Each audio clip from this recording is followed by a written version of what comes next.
What's up? What's up? This is Dominique Beaumonte, and you are listening to Season with Salt, the podcast. And I want to thank you all for listening. I want to thank you for uh, communicating to me that there has been an extended hiatus that you all were ready to have end. And so I'm back.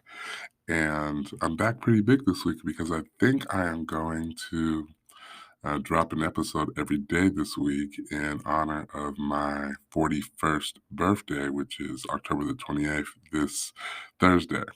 So I wanted to just share with you some life lessons that God has honored me to have. Um, I was a foster child, and uh,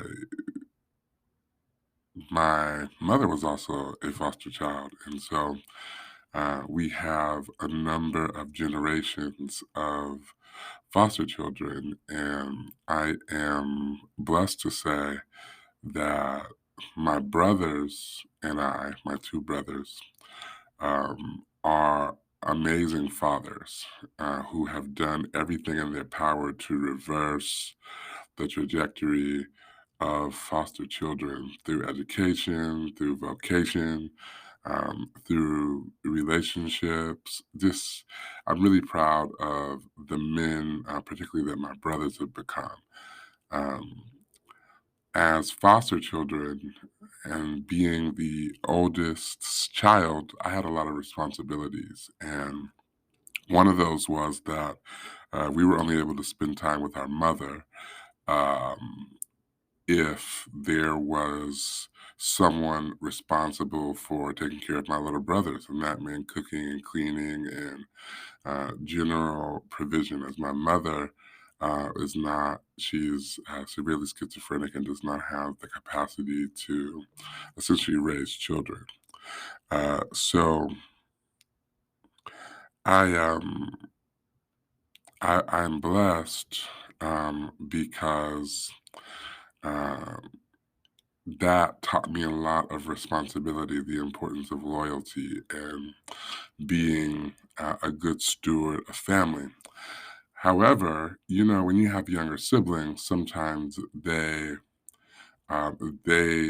just like children. As parents, like your children become accustomed to the way that you raise them or the way that you care for them, especially when they're younger. And so sometimes that can be detrimental. So a few years ago, I had a conversation with one of my brothers, if not both of them, I can't remember, about the type of um, person that I wanted to be. And a part of that was ridding myself of the responsibility of having to show up in the way that I had to as a young boy, because that really separated me from my childhood, right? There were aspects of my childhood that I didn't experience because I was always called upon to be the responsible one. And that is carried on into my life. And then there's some things that I had to do at a very young age that I don't like doing now, like cooking and cleaning. So I had this conversation with my brothers about wanting to not wanting to experience more equity in our relationships, wanting to like just be able to show up places, like not because a part of it was I would be experiencing, and it didn't have anything to do with them because I love them and whatever I can do to, be their older brother. I feel that's my calling, right? Especially now that they have children and I'm an uncle. That's something that's very important to me. But what I realized is that times that were supposed to be times of happiness and, around the holidays, I would be doing so much planning and managing and cooking and organizing that I was missing the beauty of, watching my nephews grow or enjoying friends that I have in Seattle. Just a lot of things like um, getting back from 10 days in Seattle over the holiday break and being more tired than I was when I left, and that being a negative way to really begin the new year. And so I had made the decision to be continue to be loyal, but also to insert in that loyalty to myself and my person and my being. And a part of that was having conversations with my brothers about how I wanted to show up. So the commitment that I made in that season was that I'd have to change how I had gotten accustomed to being needed and valued through what I provide. And I had to see the value in my presence without planning something, paying for something, coordinating something. Like I'd have to see um, myself as a contributor in different ways than I had been accustomed to contributing as I grew. And so I decided that in that time, things that were important to me, being present for my family members on their birthdays and celebrations, prioritizing, ensuring that what I am doing in ministry, I'm not doing more for other people's families than I'm doing for my own. And then also taking care of myself as a commitment to my family, right? Seeing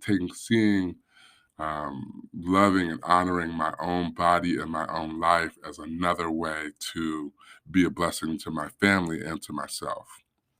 And this morning, and I lived in California for 15 years. I have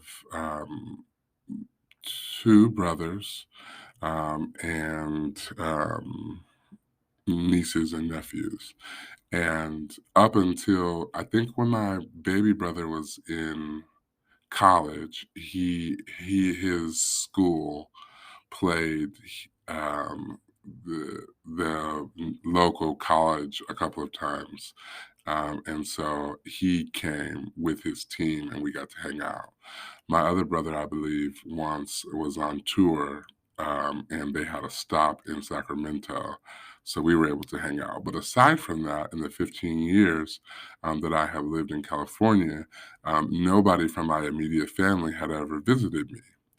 And my brother decided, I'm calling it a surprise because that's how I want to relive it. And my brother decided to come to Sacramento to see me. And it was just such an honor to me in so many ways because it represented the fact that the love that I want for my family to experience when I go to Seattle to hang out with them and to celebrate them, I wanted to be. I didn't know the beauty of that. I didn't know what that felt like. I didn't know that that was such a rewarding thing because I am usually the person that goes to them, and to see my brother walk through the door of my church, um, just I didn't know what that could feel like. And especially as adult men, when they come before they were younger, I was younger, we're all younger. But it did something to my heart and for my heart to see that somebody, and this is no shade to I got another brother who clearly was not here. It's no shade to my other brother because if you do what you can do. Now, would I like for him to come and visit me? Absolutely. Hopefully, he will do that one day.